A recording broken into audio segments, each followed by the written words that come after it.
Nithyanandam! Nithyanandam, everybody. Welcome back to the Blissful Athlete. Thank you for. Wait. Welcome to the Kundalini Yogini! Yay! We have Blissful Athlete here though. That's exciting. I am really excited to get your guys' live Q&A again. It was so fun last time, and it's been really cool to start doing lives on YouTube. Yeah. So we're going to be diving in. I'm kind of just going to be letting Dorita get a chance to share his perspective and his experience specifically with being a male body and experiencing masculinity and how he was experiencing it growing up and in our modern society, and then how it led to his journey today and how all the breakthroughs and experiences he's been having with that. So we're going to go all into that. It's going to be really fun, and I'm excited for you guys to listen to this. Yeah, and I really want to make sure that I'm an open book and completely transparent for everybody. So if you have any questions that you might have for me or Prasiddha throughout this, then please feel free to send them in, and I will be glad to answer those as authentically as I can from the Yes. space of being in this masculine body. Yes, exactly. I'm really excited to get going into this with you. So,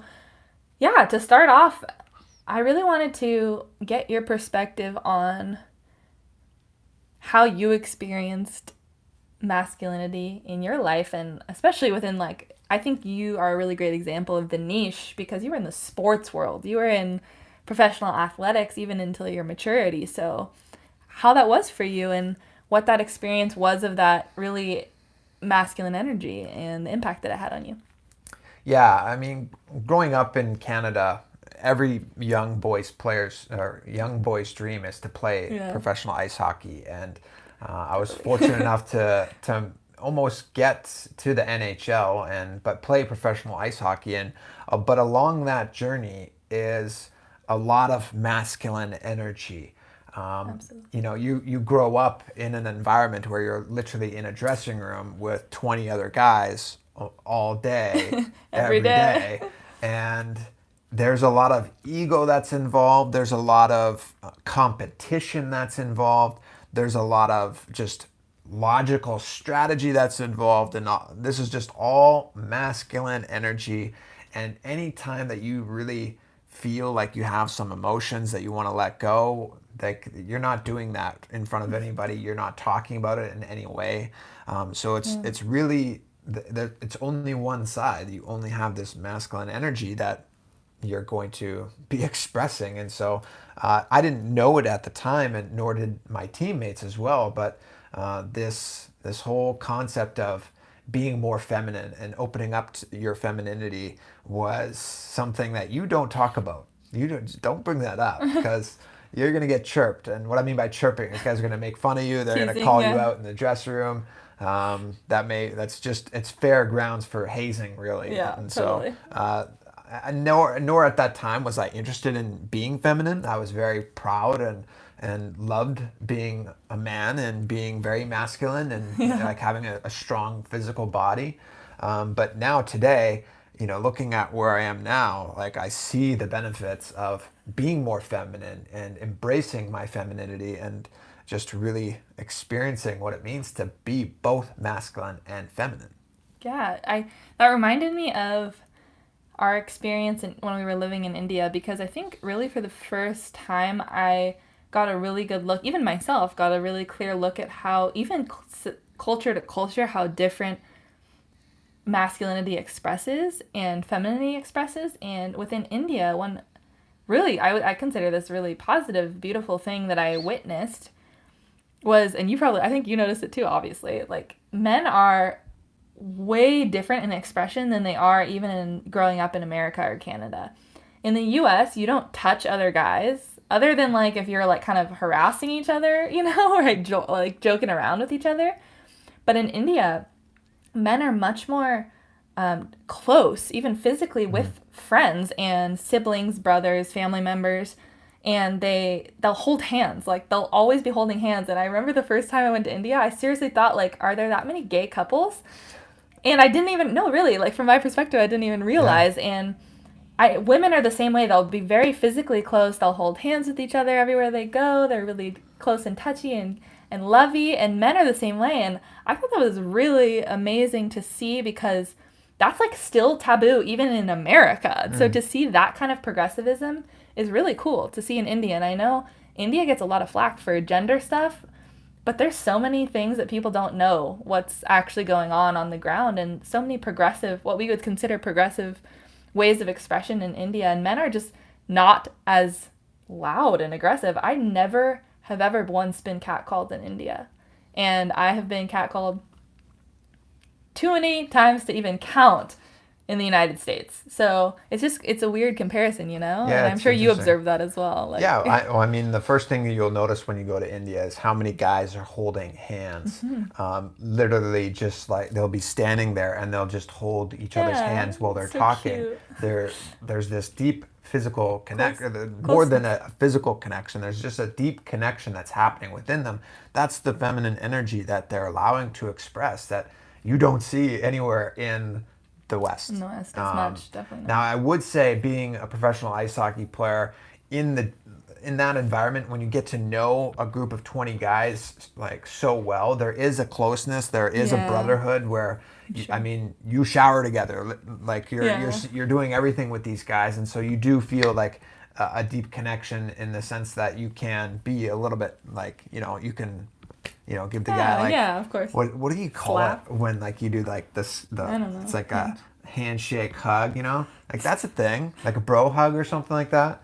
That's real. But as far as like standing there and just like holding Holding hands and just the having a deep conversation, like imagine me holding your hand right now if you're a man, just talking and just yeah. hanging out. It's There's just a deep just gentleness, I think, yeah. you know? So there's a connection there that is being expressed, and that is feminine energy, and that is what we kind of like. Hey, like, get away from me, like, Bro. you gay, man? Hey, Yeah. you gay? Like, get away! Like, that's that type of energy and cognition and mindset that A lot of you people have needs. to, yeah, know that you're going to be facing here in the West. So there's that definite dynamic in the masculine and feminine completely being on opposite ends of the spectrum between the West and the East right now. So It's just like so much polarity. I think we're just at a time where things are becoming more and more polar, you know, until they break. Until the whole structure breaks itself, you know, and I think sometimes it has to get to that boiling point.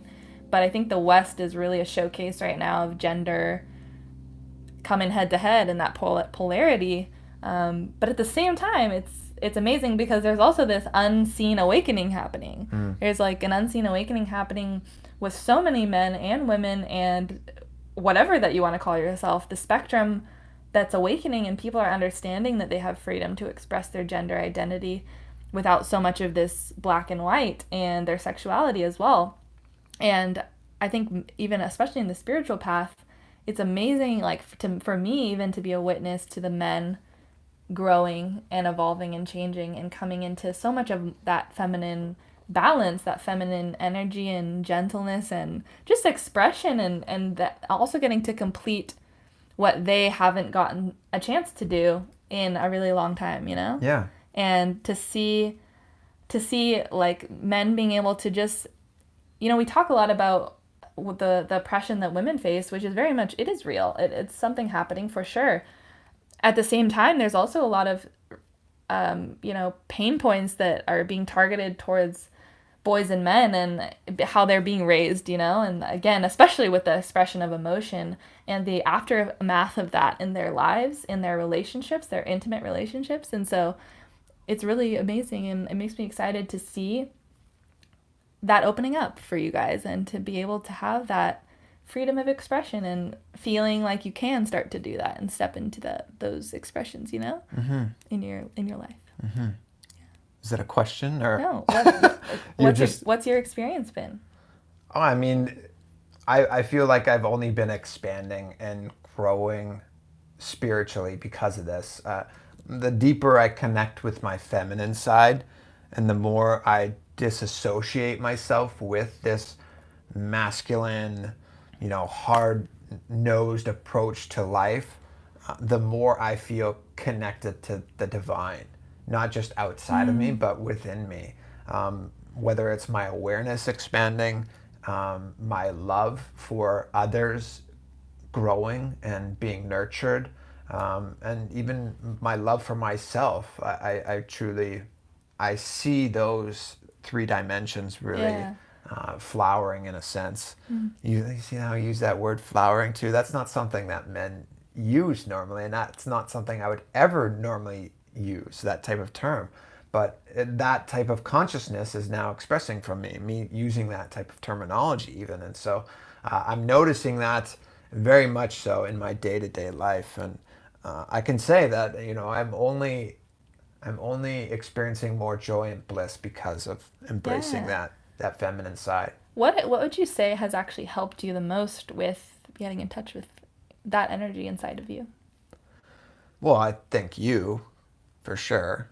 I mean, you can't hide from things when you're married to Prasiddha.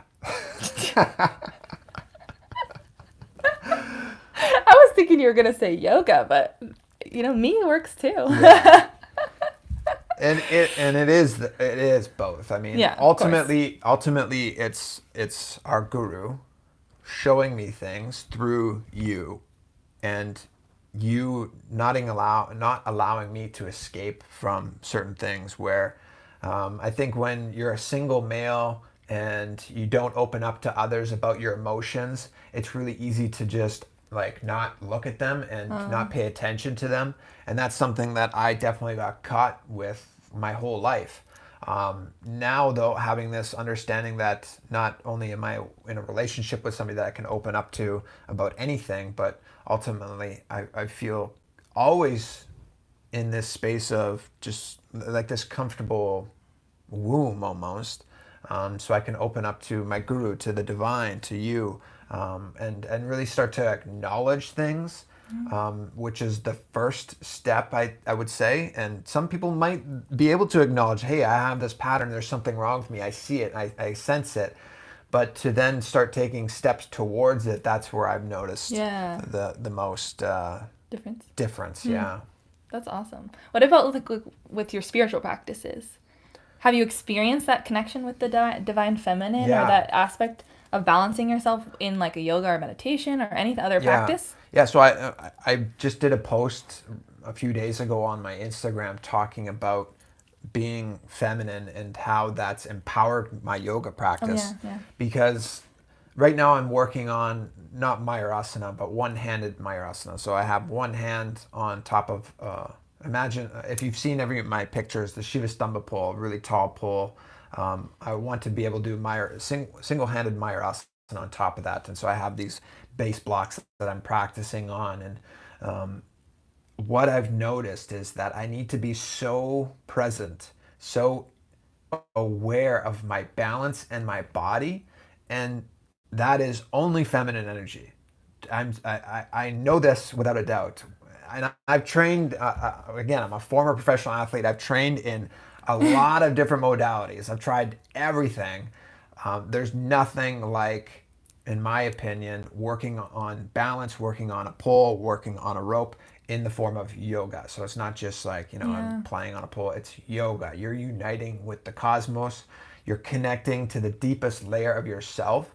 And the more that I work on this one asana, or a few different asanas actually, I know they're only possible for me to experience fully and like perfectly the asana with a perfect alignment because of my feminine energy starting to express more and more. Mm.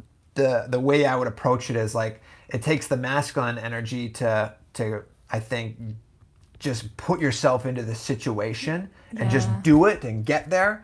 But then it takes this feminine energy where it's like, okay, take a second, feel your body, notice how Mm. your balance is.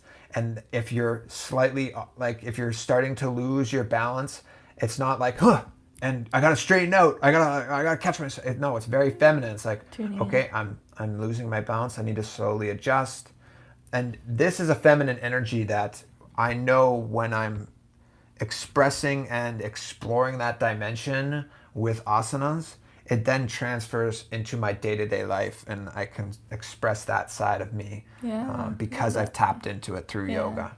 and asanas. That's really cool. I like that example. It reminds me of the term, it's actually Buddhist, like usually used within Buddhism, but like that loving kindness that they use. And I like that terminology to express like towards yourself, like when you're experiencing and putting yourself through your own spiritual practices, you do have to have a lot of that gentle loving kindness paired with intensity.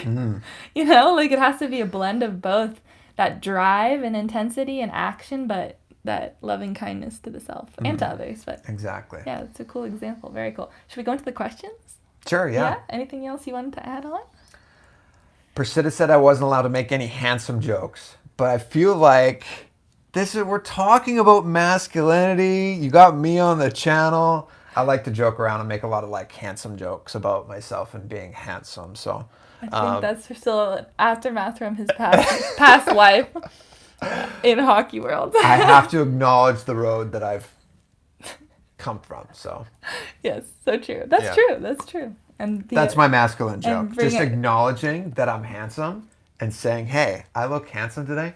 That is actually a breakthrough for me because masculine energy is competition. It's judging. It's looking at the other guy, seeing, what he's achieved in his life and what they look like in general is a really big one. And I used to really judge myself based off how other people looked. And I hated the way I looked. I hated being, pasty and having white eyebrows and just thinking that I wasn't pretty or whatever. Yeah. And I think the fact that I've really embraced my image, the body that I'm in, really accepting it and really loving it is all because of feminine energy. And so even though I joke a lot about, being handsome or making jokes about just looking pretty or feeling good, I truly do feel that way now. I feel like, hey, yeah, I feel good. I look good. Like,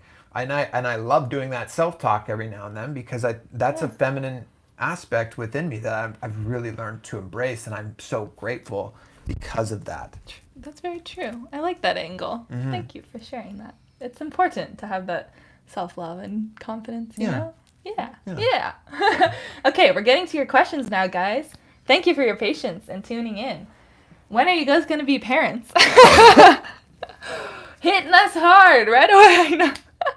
We addressed this in the last one. First pitch. Sorry, but I'm going to keep it efficient. We addressed this in our last Q&A. Go check it out. You get your answer. I want to make sure we get we answer as many questions as we can. Where are they going to check it out? How do they check out that? On my channel, on my page. What's the title? It's my last Q&A, it's 2 videos only back. Okay. So it's right off the top. Okay. Give them a short answer though. No, it's okay. Whoa. You can check it out. Keeping it mysterious. You're hard nosed with your followers, eh? Just right now, eh? Okay. What does a fully mature masculine and feminine look like? And how does it express? Great question. Great question. Who knows? Do you know what Sita looks like? Sita, she's a warrior princess. She's very just so empowered in her body. Just imagine somebody chest out, very nicely toned body. And it doesn't necessarily mean you have to be a bodybuilder as a feminine or masculine individual, but somebody that embraces this strong physique. But along with that, I would say it's more about cognitions and embracing the love of the cosmos within and without you. And the more that you embrace that love within you and desire to express it and explore your own possibilities, both mentally, spiritually, and physically, then it is expressed. So the physical body is just an expression of the cognitions that you carry. Totally. I do believe that developing a body, a healthy, strong yogic body is important for both masculine and feminine, whether you're male or female. But for female bodies, I believe that they should be exploring and experiencing a strong, muscular physique as well. And that doesn't mean you need to be a bodybuilder, but you should be able to noticeably see that you're a strong individual Yeah. physically. Yeah. I think that it's more like theoretic or like philosophically speaking, that balance of masculine and feminine is enlightenment. Like I think we even touched on this Mm, in our last live as well, but it is enlightenment itself. Living enlightenment is a balance of your masculine feminine energy. When you can get fully in touch with that, you are experiencing the full download of what your true self really is, like mm, that cosmic self, beyond form, beyond this body or this body. Oops, beyond this body or this body, this personality, right? It's something that transcends that. It's not man and woman. It's masculine, feminine. Those aren't the same thing, right? These are physical expressions of duality, but masculine, feminine energy is within everything. It's not just sex. It's not just your gender. It's beyond. It's the creation energy of the cosmos, and both are required. Both mm, are absolutely integral to one another. mm, That action and that life force energy, which gives life. That masculine energy is that Shiva energy of the form, the matter. But Shakti is that the feminine energy, what gives life to the matter. So both are essential, right? Both are essential, and balancing those. I think all you really to get, we can talk about it all we want, but the best way to get a clear picture in my experience is see and watch enlightened beings and how they act, and you'll see what we mean when we say mm, that when you're enlightened, your masculine and feminine energy is balanced. They express it, and it's hard to put into words, but they are like beyond gender. They even sometimes get identified as both genders. Even our guru, like, literally sometimes looks like a woman and sometimes looks more like a man. It's like he goes so fluid. It's so much mm, fluidity. It's so beautiful, so beautiful. We'll go to the next mm. one. um, you're both in it. We are definitely like so grateful to be a part of Sanatana Dharma, but no, we are not Indian by nationality, sadly. I really wish I was. No, I'm just kidding. I'm at peace with my body, but yes. Um, how do girls look at you when you have feminine energy? Coming from a man, I'm guessing. That's a good question. How do girls look at me? No, I think he's just saying in general, like, how would somebody look at you? Like, it's probably a fear. Like, if you're expressing femininity, how would women look at you? Would they desire you? Right? Maybe as a fear from some men. I could understand that. Mm.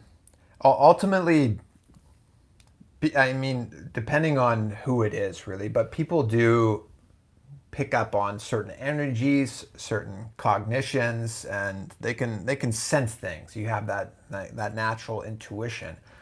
For me, feminine energy is only making somebody more connected to me. When I'm connecting and feeling this love or just the feminine side within me, um, I can't say what somebody else is going to interpretate that as, but it's a motherliness. There's Yeah, there's yeah, an yeah. energy that is of nurturing and taking care Mm-hmm. of. And so when I'm sitting here talking to you, whoever asked this, or even if you're curious to know, I'm always in this space of how, like, what can I do for you? How can I enrich you? How can I help you?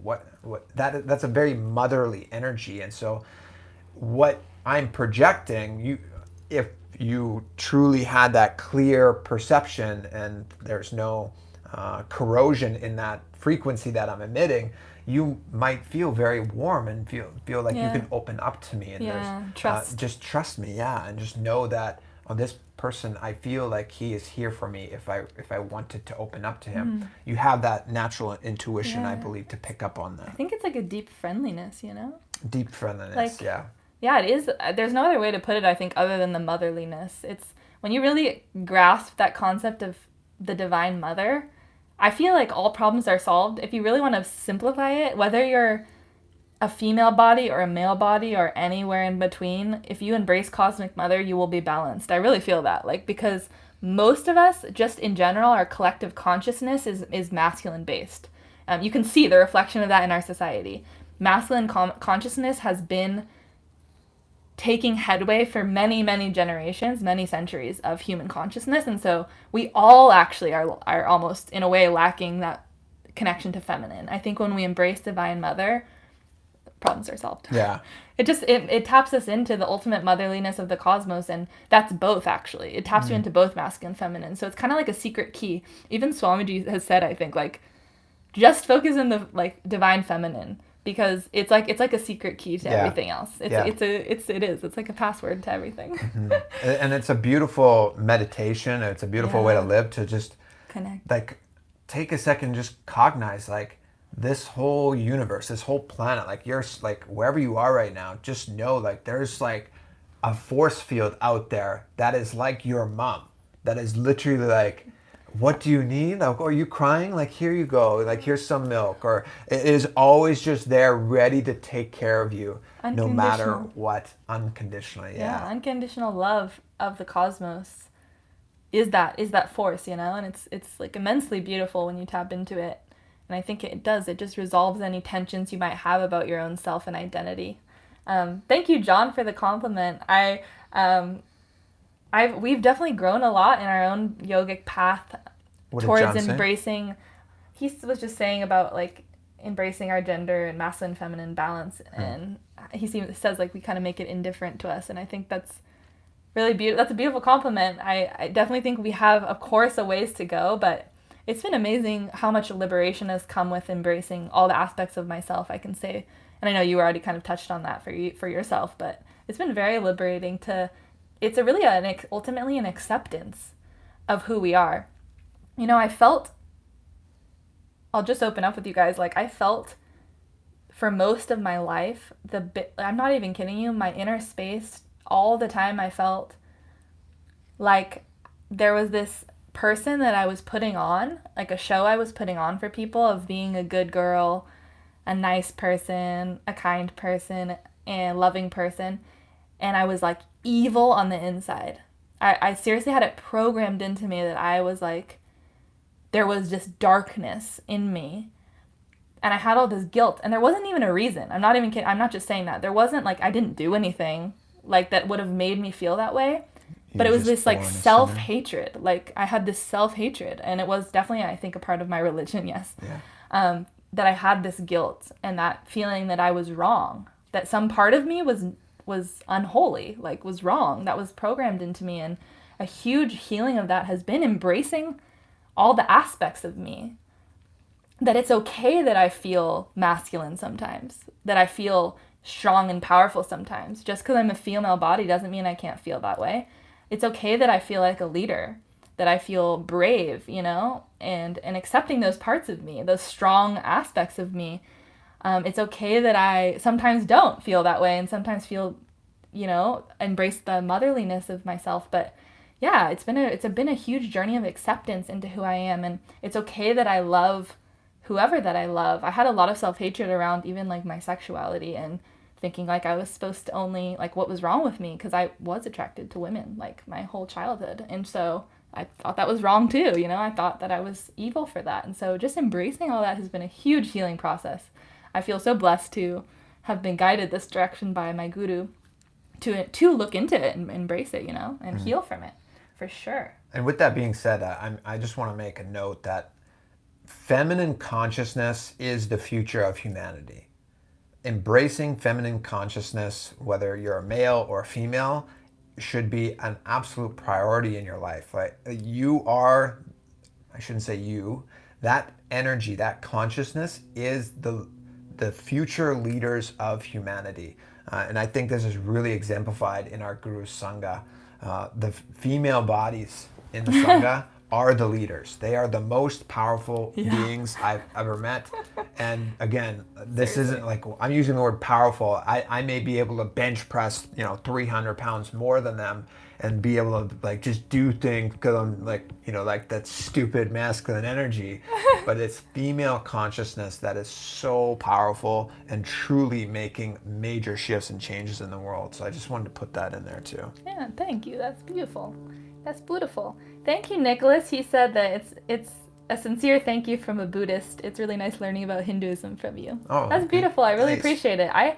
There's something I find so unmatchably beautiful from somebody who doesn't even follow the same path as somebody, but is in such a pure listening and open-minded space to hear them and Mm. just absorb and without any judgments and Yeah. just hear something that's different from even what you might personally believe. Open-mindedness is such a beautiful quality. So thank Mm. you. That's so kind of you for listening.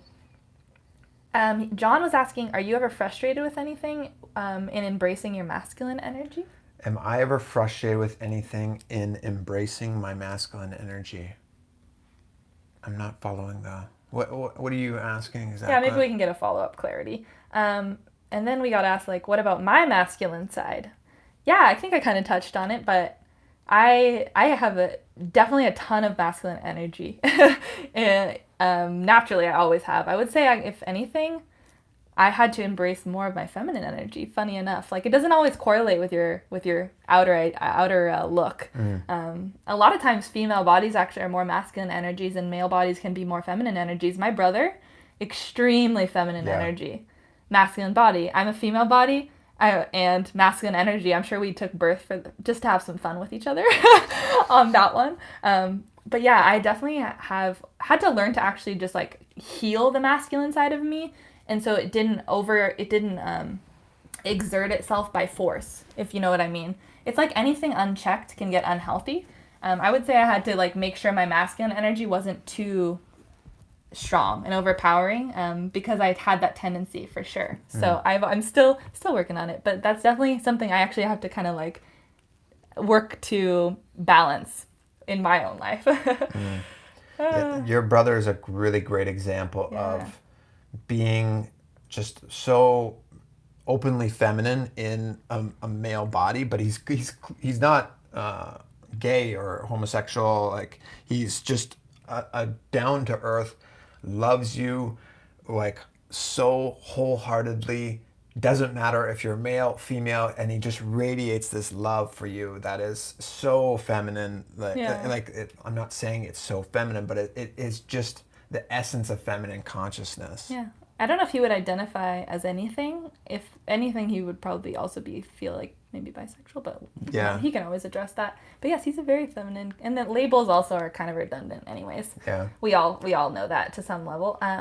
Ooh, good question. Can I practice ahimsa if I were to practice or apply ahimsa if I were to practice martial arts? Yes, absolutely. There's actually Vedic martial arts that exist called kalari, right? Kalirepatu. Yeah. It's a traditional form of martial arts that is definitely practiced. Actually, Swamiji, relating to this, I'll tie it back in. Our Guru Swamiji, he shared in the last big December program last year that we got to like sit in on, which we were lucky to hear this.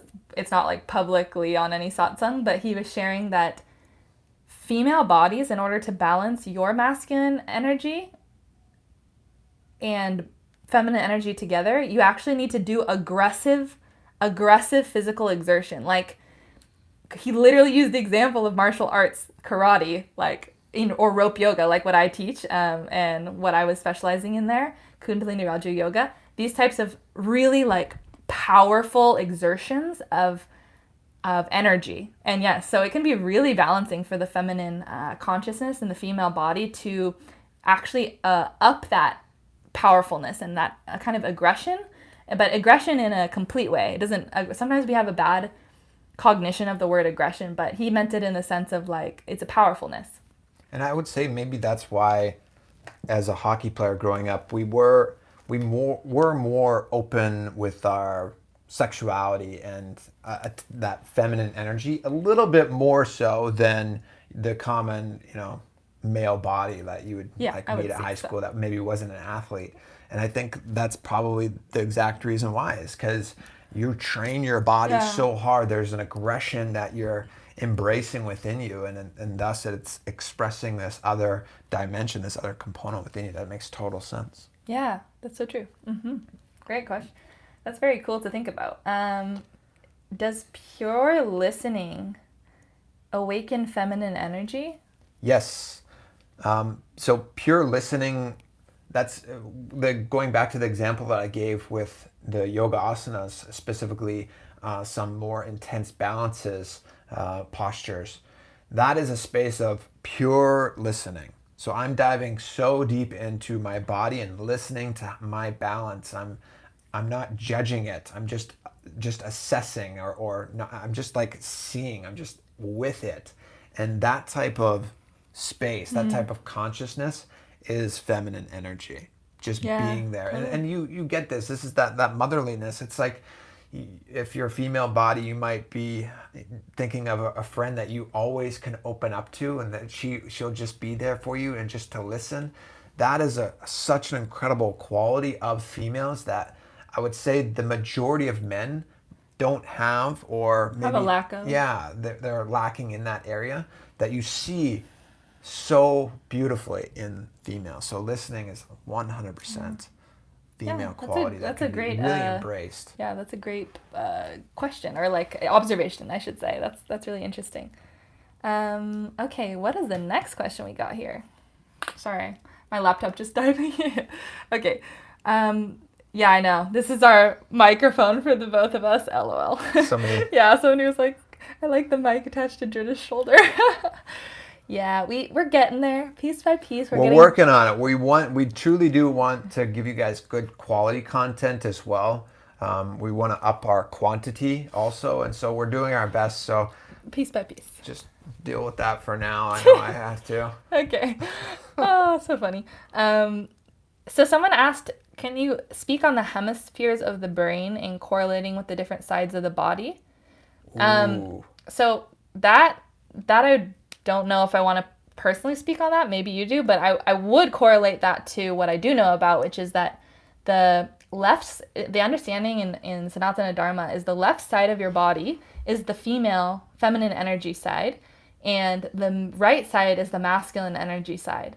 So it's really interesting if you start to observe where you get injured, where you have any accidents happen or any pain in your body, you might notice it's significantly on one side of your body over the other, and that will show you what is going on with that energy imbalance in you. Can I tag in here? Yes, go ahead. Okay, I knew you so wanted yeah. to. And in the brain, right, it was just to acknowledge what you were saying as regards to the hemisphere. The left side of the brain, the more logical, analytical, mathematical, analytical, whatever you want to say it. That's the masculine side of the brain. The right side of the brain, the intuitive, the creative, That's true, the yeah. open side, the conscious side is really is the right side of the brain. But it does cross when it comes to the physical body. The female side being the left side and the male side being the right side. Now, using myself as the perfect example of this, really. Growing up playing ice hockey, I would get injured a lot. And it just so happened that it was always on my left side of my body, whether I had shoulder surgery on the left side of my body, I had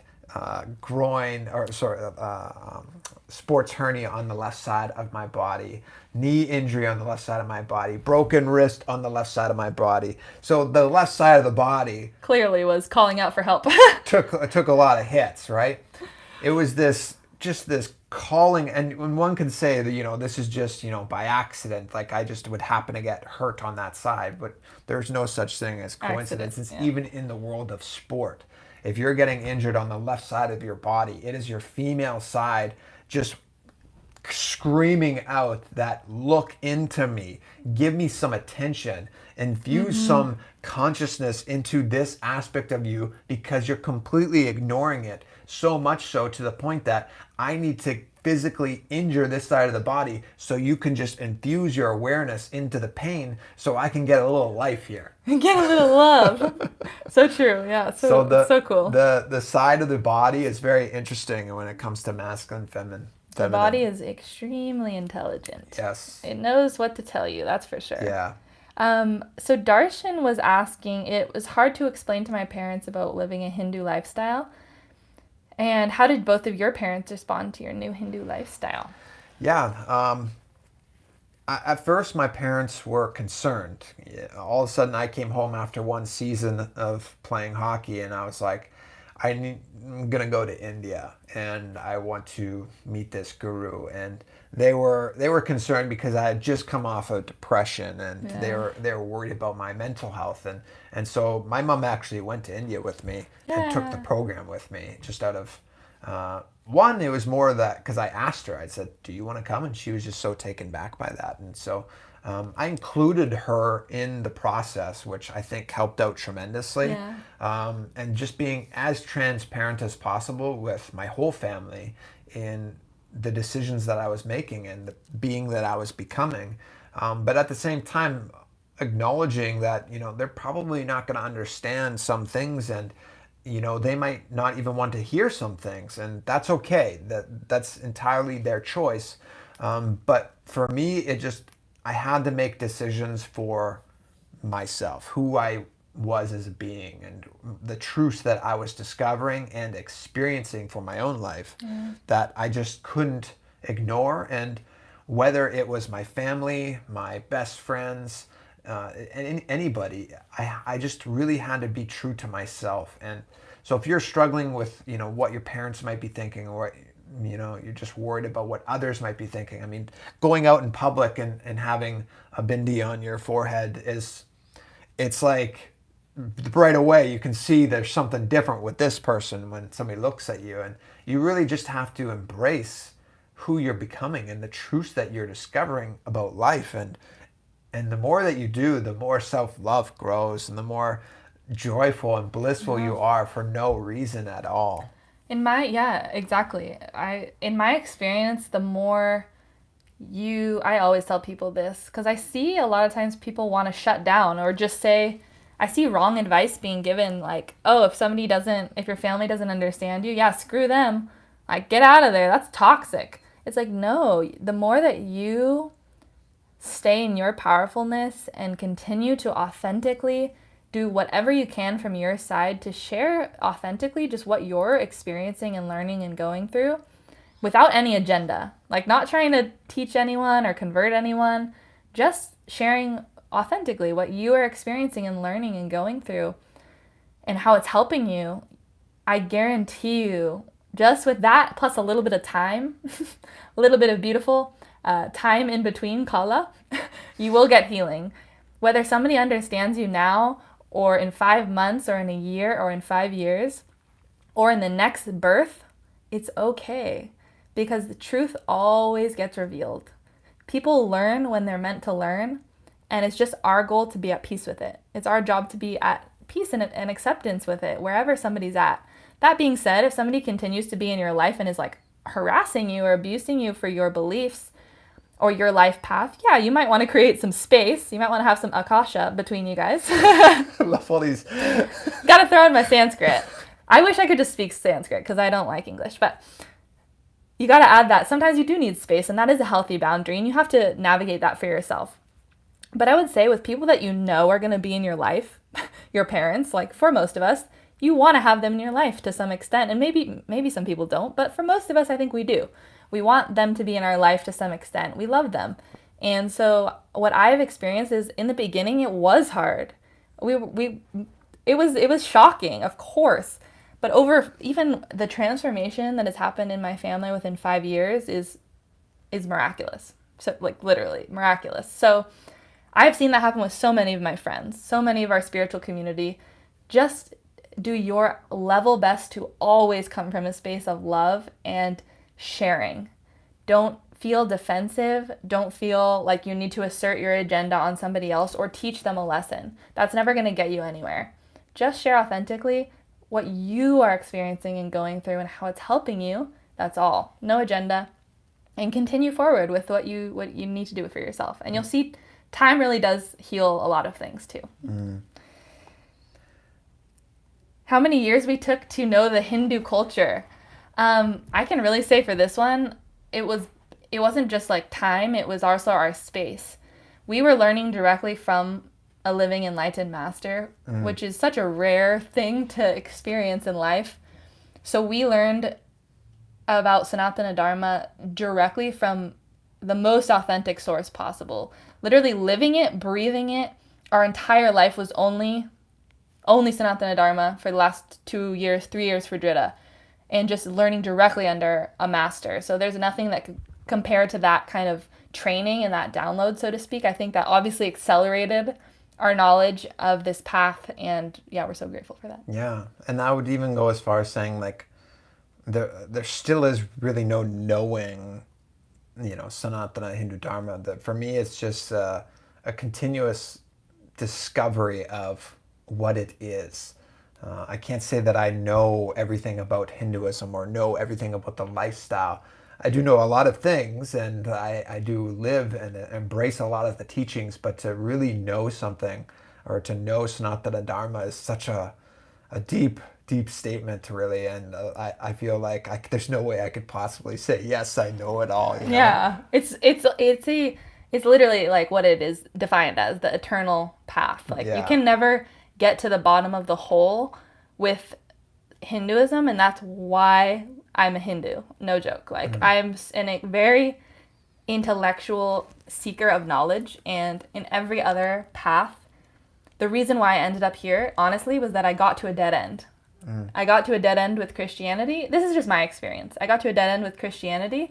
I then got to a dead end with Buddhism, even. And I was like, I was wanting more. I was like, so what now? I want to go deeper.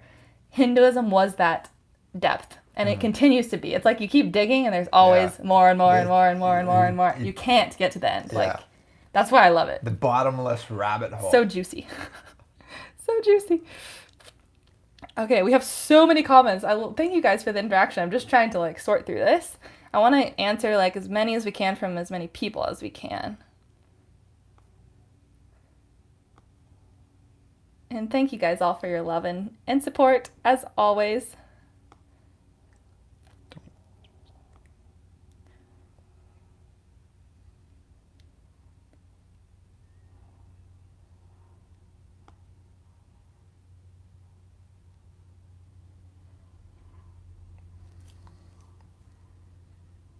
Yeah, I see a lot of you guys just chatting about religions and the hate that is within them. And yeah, I guess one additional advice I would tell you guys is when somebody's talking to you from a place of fear, just understand that that's exactly all it is. It has nothing to do with you or your reality. When somebody's coming and so centered in acting out of fear, I've learned, over a lot of time and practice even with my YouTube channel, to be honest, to only have compassion for them. Don't feel like I used to take it personally or get upset more often when somebody throws hate at me. You're going to go to hell. You're just following demons. All these I'm like, it's 2019, guys. Let's catch up. Like, it's okay to be practicing other religions. But anyways, you kind of have to look at it like that with a light heart and don't let it weigh you down, because it will eat you. It's like a poison, right? Like it is a poison on the inside of you if you start reacting from hate and fear. So just what I always like to say to somebody in response to those types of comments that I get from often some fundamental Christians is I do say listen, I know Jesus intimately. I have had a relationship with him my whole life, and I know also the things that he's taught.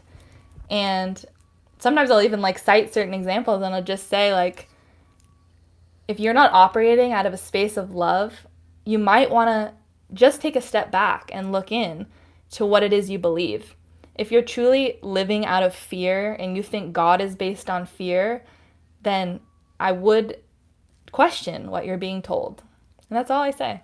That's all I really say nowadays. Yeah, leave it at that, really. You can lead a horse to water, right? But you can't make him drink. So you can do your best to share the love and the openness, but don't allow that hate to enter you, Yeah. Very good. Oh, I love that quote by Gandhi somebody shared. Darshan shared, "I like your Christ. I do not like your Christians. Your Christians are so unlike your Christ." It was Gandhi quote. Oh, interesting. Very interesting. Very interesting quote. Oh, yes. The journey, guys. We all have a long journey ahead. And, it's also important to understand and to look in to where we are still intolerant. Where inside of me, why is this being reflected to me? If you're consistently seeing opposition and intolerance, that's life showing you that you have some work to do also inside. All life is a reflection, right? So it's time to look in and see where do I judge? Where do I hold that hatred or that intolerance, And I really have to look in myself as well and continuously start to improve, That's all we all have to do. That's the only way we're going to make a change in the world. Mm-hmm. Oh, yeah, thank you. Oh, so sweet. You always radiate the love of Swamiji. That's a very sweet quote. I love that a lot. That's maybe the nicest thing that somebody could say. Yeah, to us. Yeah. Yes, exactly. Divine love is all we really want. I can say our connection with Swamiji it's extremely intimate, and we've been so blessed to just spend so much time with him in the physical body, like physically around him, directly be trained by him, work with him on his most cherished projects, and to say that we're, radiating that space of Swamiji is, it just like makes me melt inside. So I appreciate that. Yes. Thank you guys. This has been a beautiful session. I really enjoyed your guys' questions this time. They were really inspiring, and I'm so excited to see. I just love to witness all my fellow individual consciousnesses so awake and alive and seeking truth, and it makes me so excited. I'm like, my fellow jivas, you're waking up. It's so fun. It's so beautiful to see. Thank you guys so much. And thanks for following us. Make sure to check out our joint channel as well. Oh my God, did we again forget to plug it in the beginning? Yeah. Oh my gosh, we're so bad about it. Sometimes we're like the worst YouTubers in the sense of like, we just aren't used to being in like a marketing mindset. But anyways, please go to our joint channel and subscribe. We really want to start growing that channel and doing this kind of stuff only on that channel. We're only doing this now because we can't go live on that channel yet because we don't have enough subscribers. So please check out The Anandas.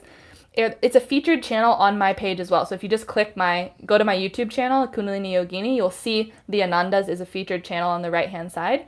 Just subscribe and check out our videos there. We're putting all of our Yoga from the Source podcast episodes up there as well. We're doing a podcast, if you weren't aware, for those of you guys watching. We're trying to do it every single week. We've had a little few tech glitches last few weeks, but we do episodes on yoga, all about authentic yoga, the yogic path, and Ayurveda even, and all these different concepts, going into depth with them. So check out that channel as well. And yeah, thank you, Prasiddha, for being here. Blissful Athlete. Woo! Woo! Love you guys. Have a beautiful, blessed week.